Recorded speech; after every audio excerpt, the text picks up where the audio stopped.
what is the Hartree-Fock dissociation problem, or dissociation limit problem, but it's in general dissociation problem.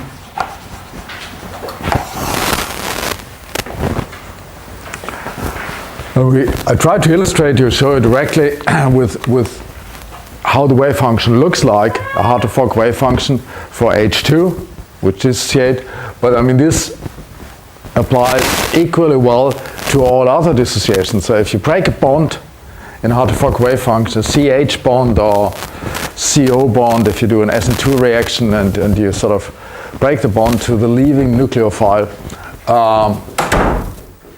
you're in that problem. And the problem is that the Hartree-Fock wave function,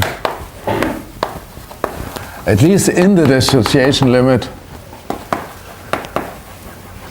contains 50% ionic terms.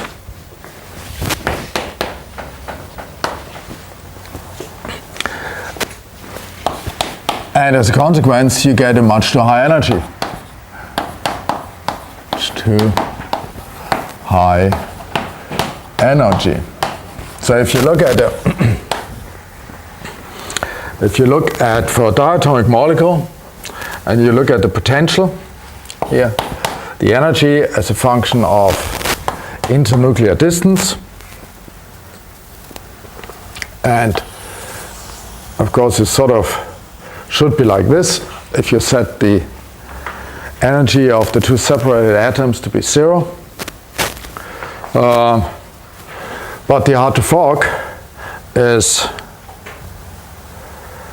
I mean, it ends up in a higher energy because you have those ionic terms which have higher energy, and because in order to end up there and still have a smooth function, I mean, you have to sort of bend off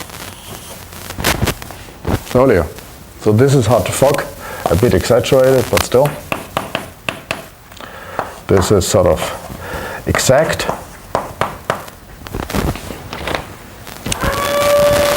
And it has basically three consequences. If you break the bond, so assume this is not just a diatomic molecule, but it's one bond in a larger molecule which you're breaking because you're doing some reaction, where the maximum here would then be the transition state for that breaking bond.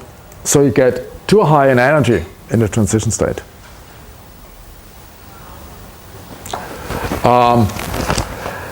If you look down there, the exact equilibrium would be here, but because the Hartree-Fock has to come up to a higher energy, it has to bend off earlier. So you get an Hartree-Fock equilibrium geometry which is too short.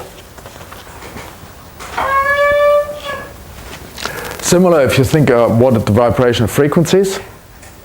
That's the curvature of the curve.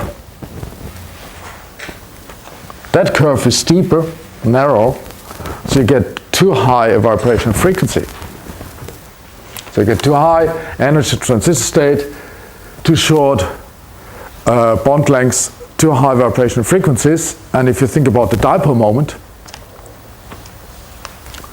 obviously if you have ionic terms in your wave function and too much of them, I mean some part is good, but that's too much, you get too large a dipole moment.